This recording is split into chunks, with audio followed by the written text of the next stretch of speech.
Et vous n'aurez pas 4 heures. Parce que c'est plus l'heure de douter.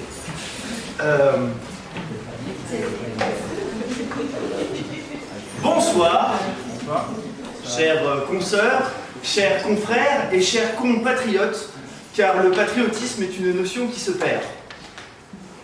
Comme mes propos, si je digresse dès l'introduction.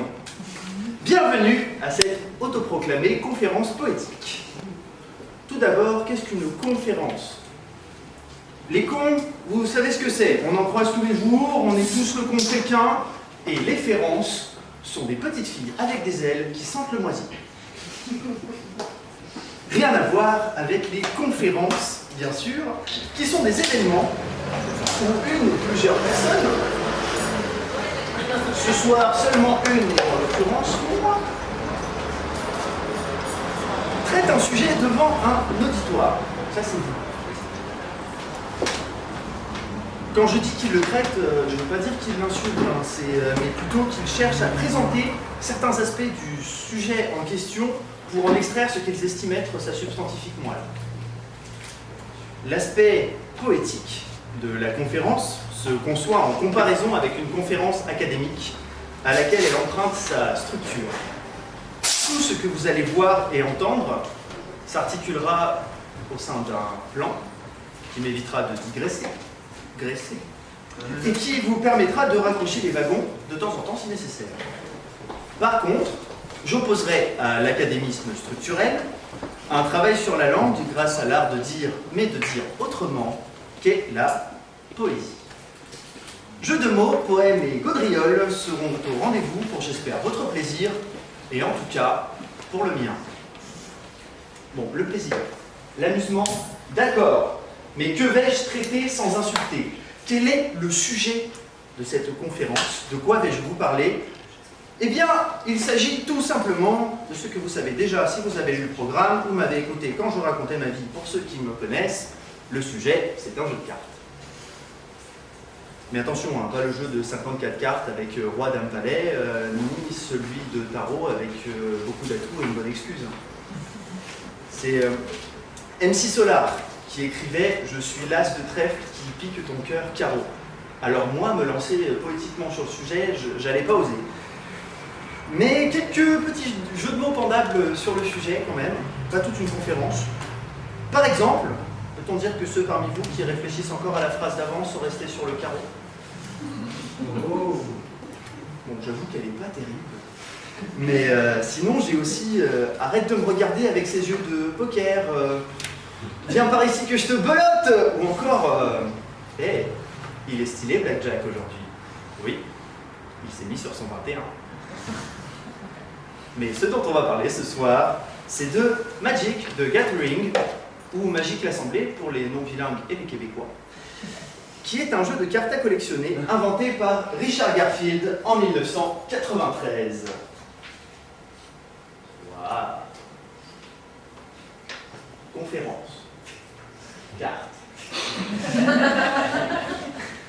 Mon but, ce soir, en dehors de vous divertir, sera de vous présenter ce jeu extrêmement complet qui occupe une partie de mon temps libre depuis environ 5 ans. À main levée, combien de personnes dans cette salle connaissent les règles du jeu? Comme disaient des proches, vous pouvez rester. Alors, je vais vous parler des différents types de cartes, du but du jeu, qui est de gagner, des règles de base nécessaires pour une première partie, et je conclurai par une présentation poétique de certains de mes decks personnels, qui sont dans les petites boîtes qui sont là. Je ne vais pas parler ici de l'univers autour de Magic. Je vais faire l'impasse sur certaines règles avancées et vais concentrer mon explication autour d'un format particulier, le format Commander. Nonobstant, il va m'arriver d'avoir envie de parler de certaines choses à des moments et de faire des apartés. C'est pourquoi je vais utiliser une super figure de style qui s'appelle la prétérition. Une prétérition, c'est quand on dit qu'on ne va pas parler de quelque chose, mais qu'on le fait quand même. Par exemple, je ne vais pas vous dire à quel point je suis heureux d'être ici devant vous ce soir. Je parlais d'académisme structurel tout à l'heure, j'ai fini mon introduction, sans transition, première partie, but du jeu, quelques chiffres et un peu de vocabulaire. Le mot Magic vient de l'anglais magician ou du français magicien, qui désigne une personne pratiquant la magie, une personne capable de lancer des sorts, d'exécuter des rituels, voire de pratiquer des incantations, ce qui justifie la présence de ma conférence dans cette exposition. Lorsque vous jouez à Magic the Gathering, vous et vos adversaires incarnez des magiciens qui vont s'affronter à coups de sortilèges qui vont prendre la forme d'un paquet de cartes. Au fil des extensions parues année après année, le jeu compte actuellement plus de 18 000 cartes différentes à collectionner. Sachant qu'un paquet de cartes, pour faire une partie, comprend selon les formats 40, 60 ou 100 cartes, cela laisse à l'intrépide magicien qui osera l'aventure une infinité de combinaisons possibles pour révéler le mage en lui et choisir le type de magie qu'il souhaite employer. La magie dont je vous parle repose sur une forme d'énergie que ceux qui ont percé les secrets du multivers appellent mana, et qui provient directement du lieu à partir duquel un magicien va lancer des sorts.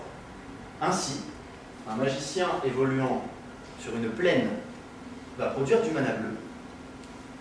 Celui perché en haut de sa montagne du mana rouge, et ainsi de suite jusqu'à obtenir les 5 couleurs de mana qui constituent la base de Magic: blanc, bleu, vert, rouge et noir. Mais laissez-moi vous présenter, de façon arbitraire et non exhaustive, les pouvoirs que confère chaque type de mana. Pour la magie blanche, je vous ai écrit quelques haïkus à ma sauce. Courante à travers les plaines, luttant contre la haine blanche et la magie. Avec sa lance et son bouclier, le preux chevalier rétablit la démocratie. Lorsqu'elle inflige des blessures, la belle créature regagne de la vie. Et sans ornement, les enchantements font durer la partie. Passons à la magie rouge. Du haut de sa montagne, le magicien rouge brûle, détruit, brûle, détruit, brûle, brûle, détruit. Et pour la magie verte, voici une liste de figures de style. Tout d'abord, une personnification. Enchantée, moi c'est la forêt enchantée. Chiasme, sauvage de nature, car la nature est sauvage. Allitération, je frissonne, frémis, féroces sont mes créatures. Gradation, j'aime le mana, j'adore le mana, je raffole du mana. La palissade, plus j'augmente la force de mes créatures, plus elles sont fortes. Euphémisme, les magiciens adverses peuvent nous quitter très vite. Antithèse, le mana fait ma force et la faiblesse de mes adversaires. Prétérition, je ne vous dirai pas que c'est la couleur principale des elfes et que j'adore les elfes. Et maintenant, le mage a des îles, le mage a des ailes, le mage a des illusions. De ton champ de bataille, il choisit la taille. Soucieux du détail, il taille sa route, à coups de pioche, car pioche sans cesse, jusqu'à trouver sa carte maîtresse, sa carte traîtresse, qui te débaisse, te met en pièces. Dans tes mains renvoie, te laisse sans voix, parce que lui voit dans le futur et sa pioche assure, sans faire de blessure. Forme fantomatique, technique et tactique, ainsi se pratique la magie bleue. Et pour finir, magie du marais, magie sans arrêt, magie des zombies, magie des impies, magie des vampires, magie qui empire, magie du cimetière, magie qui déterre, magie mort factice, magie sacrifice, magie cherche et trouve, magie monstre qui couve, magie des corrompus, magie des corps rompus, magie noire. Pour les personnes souhaitant apprendre à jouer, je conseille fortement de commencer par la magie rouge. C'est très facile à manipuler et on est amené à expérimenter toutes les phases de jeu dont je vous parlerai plus tard. On peut se spécialiser dans une seule couleur de magie, mais il est aussi possible de combiner 2 couleurs ou plus, créant ainsi des decks bicolores, tricolores, quadricolores, voire pentacolores. Et pour les plus chauvins d'entre vous, oui, on peut faire des decks bleu, blanc, rouge. Voilà, ceci est une colère mystique qui donne du bleu, du rouge ou du blanc, par exemple. Et Sévin le chronophisme, les cartes, à l'exception des terrains, les cartes que vous avez vu défiler juste avant, comme celle-là, là, sont des sorts. Le paquet de cartes... Oh, papa, j'en suis où? Ah, ici. Pour lancer un sort. Engagement, dégagement, qu'il disait. Il faut qu'un magicien paye son coût converti de mana. Le moyen le plus utilisé, c'est l'engagement des terrains. Sur cette image, vous avez un terrain dégagé et un terrain engagé. Parce que pour engager quelque chose, il suffit de tourner une carte à 90 degrés. Et après, c'est bon, elle est décrétée comme engagée. Lorsqu'un terrain s'engage et confère au magicien qui le contrôle une unité de mana de la couleur qu'il représente, ici, en l'occurrence, du vert, c'est ça. Ressources qu'il va ensuite dépenser pour payer les coûts de ses sorts. Le paquet de cartes d'un magicien constitue sa bibliothèque de sorts, plus couramment appelée deck, et qui se compose de différentes cartes que je vais vous présenter maintenant, en commençant par les créatures. Les créatures qui sont les cartes, les sorts que vous allez le plus fréquemment rencontrer au départ. Donc ici, je vous en ai présenté deux cartes que je joue, qui sont là, qui sont cachées là-dedans. Alors ça, c'est un compagnon raptor. Alors, comment lire une carte de Magic? Vous avez d'abord le titre de la carte ici. Ici, c'est le coût converti de mana. Là, il y a un 1 et un symbole de plaine. Ça veut dire qu'il coûte un mana incolore, c'est-à-dire un mana de n'importe quel type de mana parmi les 5, et un mana blanc. Donc, il faut nécessairement payer du mana blanc. C'est une créature. Là, on a l'illustration. Ça, c'est le bonheur des collectionneurs. C'est le petit côté joli quand on voit Magic. Et son sous-type, c'est dinosaure. Et là, ce que vous voyez pas qui est caché, mais vous avez la même ici, c'est un logo qui désigne l'édition d'où provient la carte. Et qui va changer de couleur en fonction de la rareté. Après, vous avez une petite zone ici qui va décrire des effets spécifiques de chaque carte. Ici, il n'y en a pas, du coup, il y a juste ce qu'on appelle un texte d'ambiance qui permet de se mettre dans l'ambiance, justement, c'est le principe d'un texte d'ambiance, désolé d'être aussi logique. Et après, là, le dernier truc qui nous intéresse pour une créature, c'est sa force et son endurance. Donc ici, c'est une créature de force 3 et d'endurance 1. Elle tape à 3, elle défend à 1. Voilà, j'aime beaucoup le compagnon raptor. Je le joue dans un deck qui est très très bien construit et pour moi, c'est un familier parce que cette carte est tout à fait nulle. Elle ne sert pas à grand chose au bout d'un moment. Alors maintenant, on va passer aux elfes de Yanowar. J'adore les elfes. Donc, elle coûte un mana vert. C'est un elfe et un druide. On peut avoir plusieurs types de créatures. C'est une 1-1. Bon, on peut la poser dès le premier tour, donc c'est cool. Et, en fait, elle a le même pouvoir que les forêts. On peut aussi l'engager pour donner du mana vert. Et pour les esprits tatillons, je parlerai du mal d'invocation plus tard. Voilà, elle peut donner du mana vert. Donc après les créatures, je voulais vous parler des artefacts. Les artefacts, ici la forge de Sombracier, qui sont en fait des objets magiques ou lieux qui ont été construits et qui ont un effet, ici, un effet statique sur le champ de bataille. À partir du moment où on l'a posé, là il coûte 9, et du mana que vous voulez. On a ça qui dit sur notre champ de bataille, qui est notre plateau de jeu, que tous les artefacts que vous contrôlez sont indestructibles. Aussi bien lui que les autres. Donc si vous jouez beaucoup d'artefacts, cette carte est importante. Et après, c'est à croire que ce monde attendait nos bénédictions. Voilà. Petit texte d'ambiance, ça fait toujours plaisir. Les deuxièmes types d'artefacts que l'on a, ce sont les équipements. Les équipements en fait que l'on met sur une créature. Elle est où ma paire de gants, s'il te plaît, Magali? Ah, les gants de Gredin. Alors, les gants de Gredin, en fait, ça c'est du stuff qu'on met sur les créatures. D'abord, on les pose pour leur coup de mana comme d'habitude, et ensuite, il faut repayer du mana pour pouvoir équiper une créature. Là, typiquement, si j'ai envie que... Là, finalement, l'équipement. Alors, c'est un équipement qui donne, en plus des caractéristiques d'une créature, cette capacité-là, à chaque fois que la créature inflige des blessures de combat à un joueur, je vous expliquerai comment on inflige des blessures de combat tout à l'heure, vous pouvez piocher une carte. Donc bon, c'est un petit bonus. Et là, par exemple, si j'ai envie que mon compagnon Raptor, je trouve ses griffes un petit peu vilaines, j'ai envie de lui mettre des gants, et ben c'est tout à fait possible. Je paye 2, je lui attache des gants, et le Raptor a des mouvements. Voilà, c'est ça l'idée. Ensuite, on passe aux enchantements.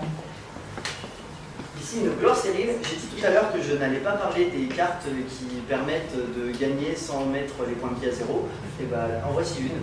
Un enchantement, c'est une carte avec un nom, on la pose, il se passe un truc, tout est dans la description. Et ici, au début de votre entretien, si vous ne contrôlez pas d'autres permanents, jusqu'ici vous avez vu que des permanents, les terrains sont des permanents, les créatures sont des permanents, les artefacts sont des permanents. Donc si vous contrôlez que celui-là, vous n'avez pas de terrain, que vous n'avez pas de main du tout, bah vous gagnez la partie. C'est très très difficile à mettre en place, mais c'est rigolo. C'est pour ça que ça s'appelle une gloire stérile, on gagne mais avec rien. C'est roleplay, c'est chouette. Ensuite, il y a un autre type d'enchantement qui fonctionne un peu comme les équipements de tout à l'heure, qui sont les auras. Ici, une obsession sadique, qui coûte 4 à poser, et qui doit s'attacher directement à une créature. Vous pouvez le jouer que s'il y a une créature sur votre champ de bataille, et vous lui accrochez ça, et du coup, elle gagne une caractéristique, à savoir, pour un noir, et vous engagez votre créature, vous mettez un marqueur -1/-1 sur la créature ciblée. Si mon compagnon Raptor devient sadique obsessionnel, il peut, pour un noir, s'engager et tuer l'elfe de Yanoar de l'adversaire. Par exemple. Et ça, c'est pas vrai. Éprouver du plaisir au travail, et moi je fais que ça. Alors, ensuite, les auras. On passe aux rituels, qui sont des non permanents. Je vous ai mis Splaf, que j'adore, qui est très roleplay aussi. Il coûte 1 rouge, avec un coût supplémentaire, il faut sacrifier une créature. C'est un peu violent. Et le principe, c'est qu'il inflige un nombre de blessures égal à la force de la créature sacrifiée. Si sacrifie le compagnon Raptor, ça fait une force de 3. Ok, il y en a qui suivent. Alors, et après, on l'inflige à n'importe quelle cible. On peut aussi bien taper les créatures de l'adversaire si on a envie, soit taper directement les points de vie de l'adversaire grâce à ça. Et donc l'illustration est très logique, c'est qu'on prend la bête et on la lance en visant bien. On leur donne un coup de main. Ça, c'est les gobelins. Les gobelins sont très intelligents dans Magic. Bien évidemment. Ensuite, là, les rituels, pour le moment, je vous ai parlé que de cartes qui se jouent pendant votre tour. On passe aux éphémères. Celui-là, il fallait dire s'il te plaît. Les éphémères, ça t'apprend un peu la politesse. Les jeux bleus adorent les éphémères. Le but, c'est de jouer, on peut jouer aussi bien pendant son tour que pendant le tour de l'adversaire. Et là, en l'occurrence, il y a une notion qui dit contrecarrer le sort ciblé. Contrecarrer un sort, ça veut dire que quand quelqu'un veut poser un sort, il veut le jouer, on dit non, je contrecarre, et le sort part directement au cimetière. Il n'est pas joué, il est posé, il part dans une autre zone. Et en bonus, celui-là, il dit que le contrôleur met les 3 cartes du dessus de sa bibliothèque dans son cimetière. Donc, votre adversaire, au lieu d'avoir posé une créature, ou posé un artefact, ou posé un enchantement, il a mis 4 cartes dans son cimetière et il a le seum. C'est ça l'idée. Donc si tu viens chez eux, il faut faire attention à tes manières. Et pour finir, la carte la plus compliquée à expliquer, les Planeswalkers.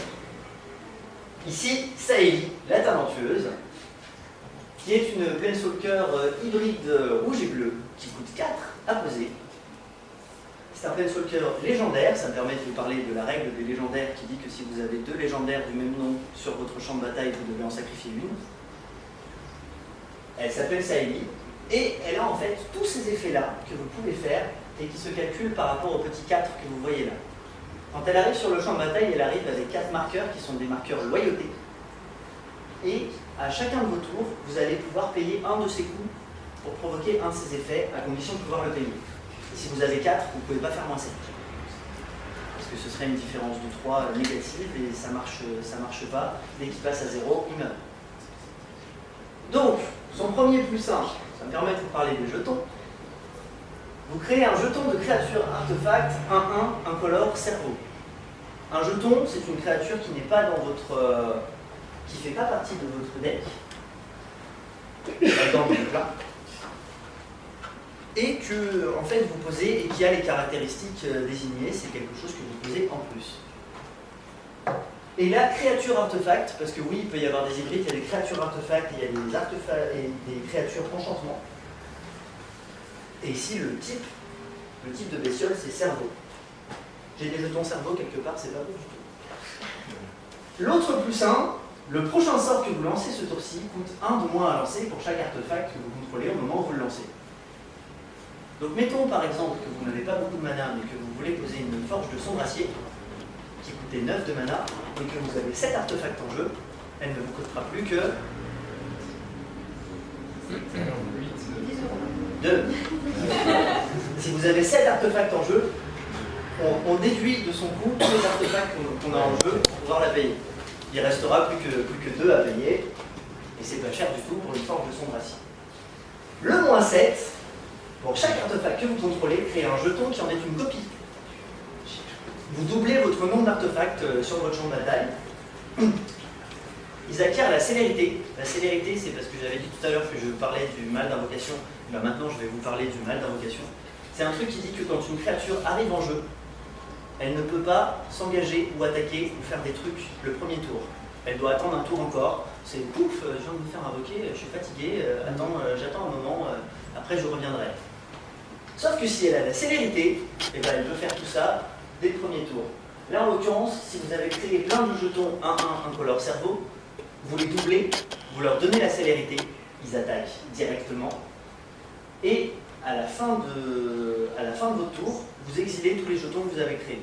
Ils sont là que pour un tour, ils sont là que pour faire des effets. Et c'est quoi mon 7 du coup, ça veut dire quoi mon 7?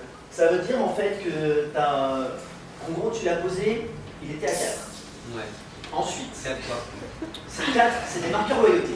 C'est un système de marqueurs, elle arrive avec des marqueurs. Tu la poses, tu fais un de ces effets plus 1. Au tour d'après, tu pourras refaire un effet plus 1. Ah, si je fais un plus 1, je gagne 1. Et du coup, il passe à 5. Et après, il passe à 6. Et en fait, au bout de 3 tours, il passera à 7. Ah, si tout se passe bien. Et là, tu peux Il est à 7, je pourrais utiliser mon moins 7. C'est ça. Ok. Et ces points de vie sont où du coup? C'est pareil. En fait, tu tapes dans ces marqueurs loyauté directement. Et la grosse faiblesse d'un Planeswalker, c'est qu'une créature a le droit d'attaquer directement. Maintenant, oui. Est-ce que tu peux utiliser plusieurs fois le même effet? Oui. Du coup, tu peux passer de 2 à 4 à 8 à 16 artefacts d'un Oui. point à l'autre. Tout à fait, à condition d'arriver à le garder sur ton champ de bataille. Mais s'il commence à faire des trucs, lui, non, en général, il se fait taper. C'est à chaque tour que tu gagnes un plus 1 ou sur le même tour tu peux faire plus 3? Il n'y a pas avec les plus 1. Là, tu peux lui donner que des plus 1. C'est dans ses capacités. Il y a des Planeswalkers qui donnent plus 3, il y en a qui donnent plus 5, il y en a qui donnent moins 2. Chacun a ses caractéristiques, mais là, en l'occurrence, pour celui-là, tu peux faire que ce qui est indiqué ici. Et maintenant que vous connaissez les différents types de cartes, je vais pouvoir vous expliquer comment se déroule une partie. Donc, c'est parti. Deuxième partie, le déroulement d'une partie. Ouais.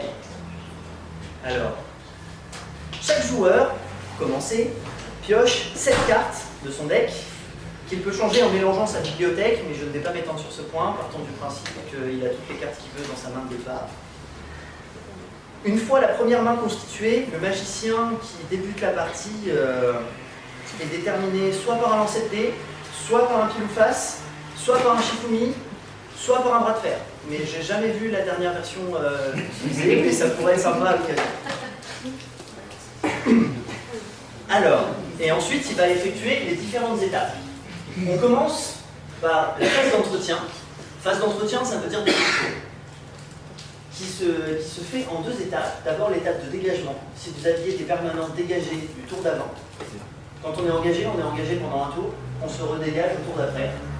Et ensuite il y a une étape de pioche. On pioche une carte par tour. Ensuite, on passe à la première phase principale. Là, c'est le moment où vous lancez des sorts. Vous posez des trucs. Vous avez le droit de poser qu'un terrain par tour.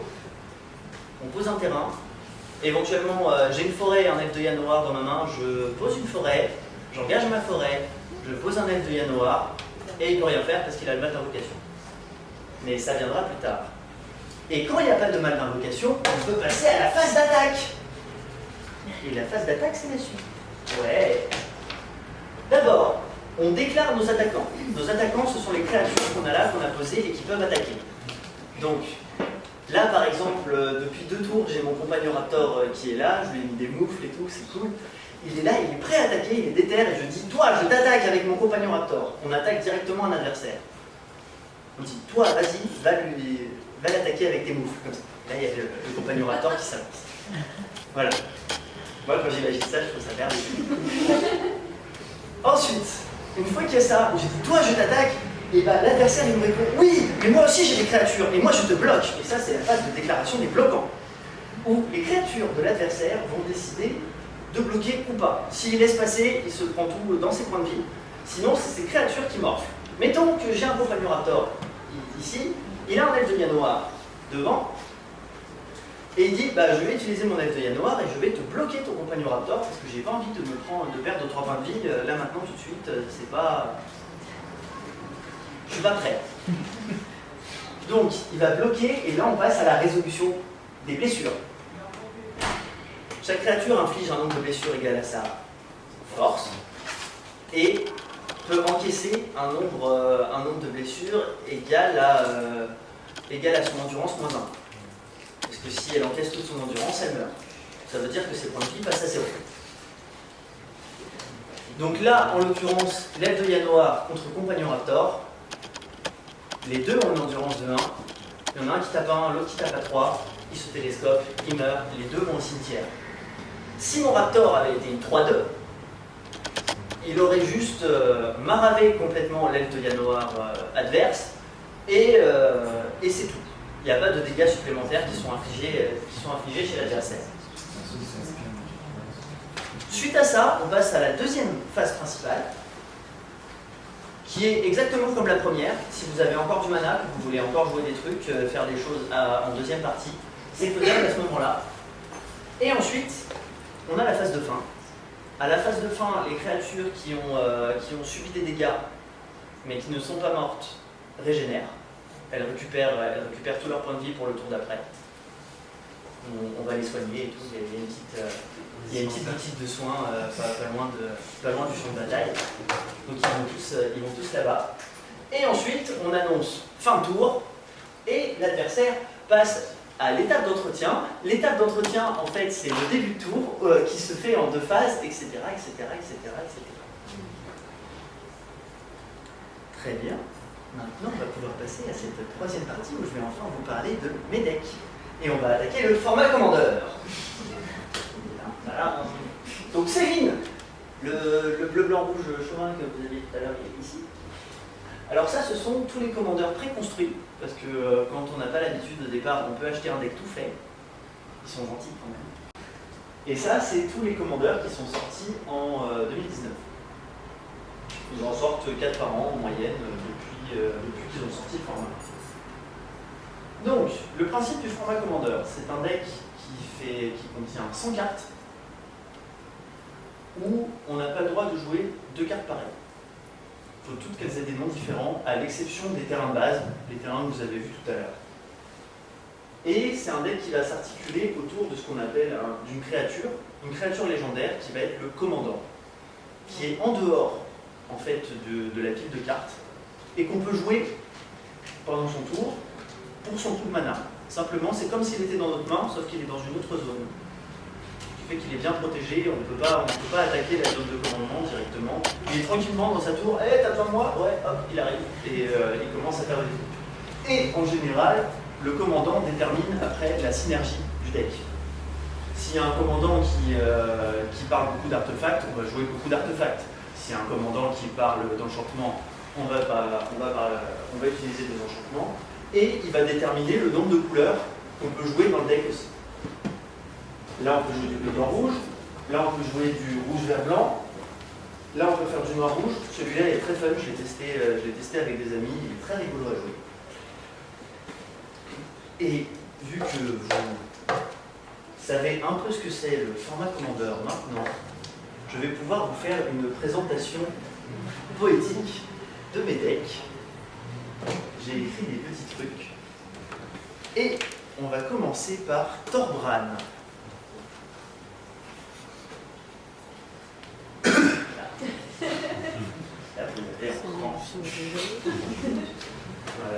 Bran, qui est un nain rouge, 4, et qui dit que si une source rouge que vous contrôlez devait infliger des blessures à un adversaire ou à un permanent qu'un adversaire contrôle, elle inflige autant de blessures plus 2. Le but de ce deck, c'est de taper, puis de taper, puis de taper, puis de taper encore. Et c'est pour ça que sa présentation, c'est je réponds du tac au tac, participe à chaque attaque en attendant que tu craques parce que tes PV, je traque. Et puis je te tape lorsque mes terrains se tapent.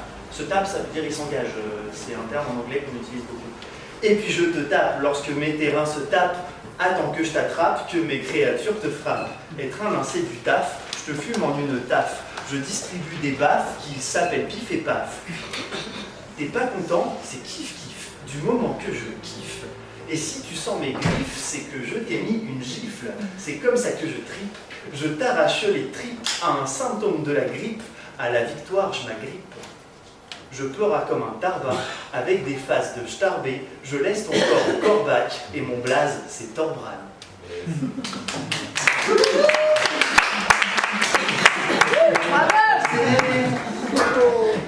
À Audric, le maréchal Lunarque.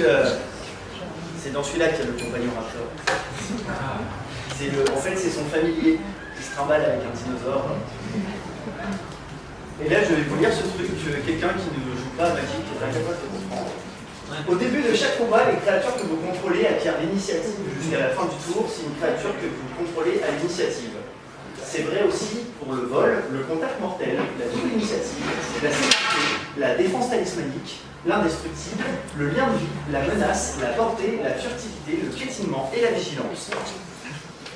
Ça, c'est un deck que moi je l'appelle utopie communiste. Parce qu'en fait, le principe, c'est que si une créature a des caractéristiques, elle va filer ces caractéristiques à toutes les autres créatures sans pour autant les faire enlever. Donc on est dans une utopie parfaite où on peut partager sa force de travail sans pour autant la perdre. Et du coup, j'ai écrit une ode à cet homme. Un soldat et ses amis à qui revole les liens de vie. En partageant leurs compétences, ils firent preuve de vigilance. C'est en toute sérénité qu'ils obtinrent la célérité et dans un rugissement terrible, le piétinement, l'indestructible.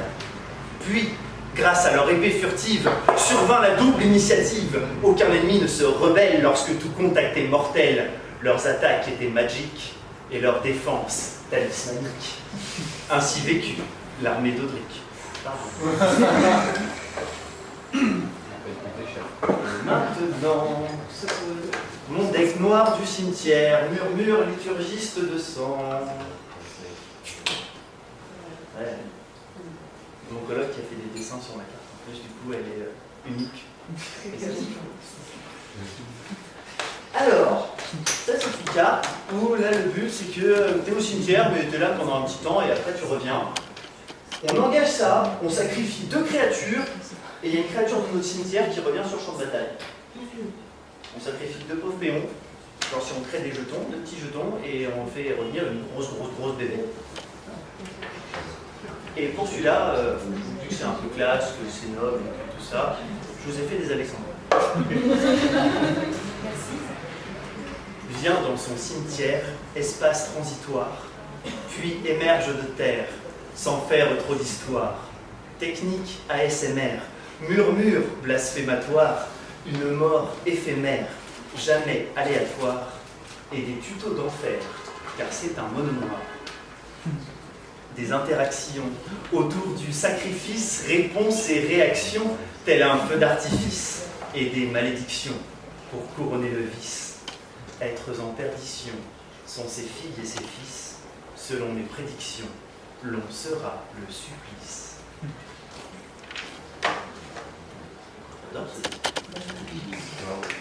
Et on a notre petit dernier, le deck Wakanda Forever. Le seigneur vent des vertus, le terrible guerrier panthère. Alors le but de ce deck c'est de jouer plein de terrains, et on a plein de terrains tout le temps grâce à une capacité qui s'appelle le touche-terre, qui dit que quand un terrain arrive sur le champ de bataille, il se passe des trucs, à chaque fois. Et avec lui, j'ai dit qu'on pouvait jouer qu'un seul terrain par tour, mais sauf conditions différentes, bien évidemment. Et donc, Que ce soit une forêt, une montagne ou un marais, il paraît que tu es sur mon terrain. Je ferai taire ceux qui me croient terre à terre, car des dragons sortent de mes cratères. 3 terrains partout pour répondre à mes critères. Je t'aurai très tôt ou te tuerai sur le tard. T'es tenté de me tester, mais mes touches terre t'enterrent. Et en bon guerrier panthère, mes griffes te lacèrent. Ça revient du cimetière, je te fauche au cimetière. En un seul éphémère, t'es permanent, tu perds, alors rentre chez ta mère. En un coup tu es perdu, assommé par la verdure, car je suis vent des vertus.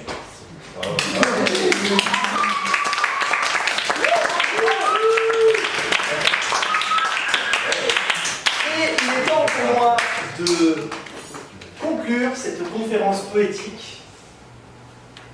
Voilà. C'est mon dernier mot. Je suis fier de cette blague. Merci à tous d'avoir été mon premier public pour cette conférence. Je suis sûr qu'il y a encore beaucoup de choses à améliorer. Je compte sur vos retours. J'espère ne pas vous avoir trop embrouillé avec mes explications. Mon but était avant tout de vous donner envie de découvrir le jeu. Et je n'ai encore jamais rencontré qui que ce soit capable de comprendre les règles en si peu de temps. Si vous souhaitez poursuivre l'aventure, sachez que je serai au 59 Rivoli, c'est là, demain à partir de 16h30, avec mes decks, et vous proposerai d'apprendre à jouer en passant par la pratique, ou éventuellement affronterai des joueurs confirmés. Si vous voulez venir avec vos propres decks, c'est avec plaisir. Sinon, je vous propose de me retrouver les vendredis soirs de temps en temps dans une boutique qui s'appelle Troll de Jeu, sur la place d'Aligre, c'est entre Gare de Lyon et Le Dreux-Rollin, pour une soirée Magic Commander. N'hésitez pas à venir me voir pour plus d'informations. Et donc, merci à Cosmic, merci à Magic, merci au 59 Rivolique. Je suis désolé, je n'avais pas le choix. Et très bonne suite de soirée à tous. Bravo.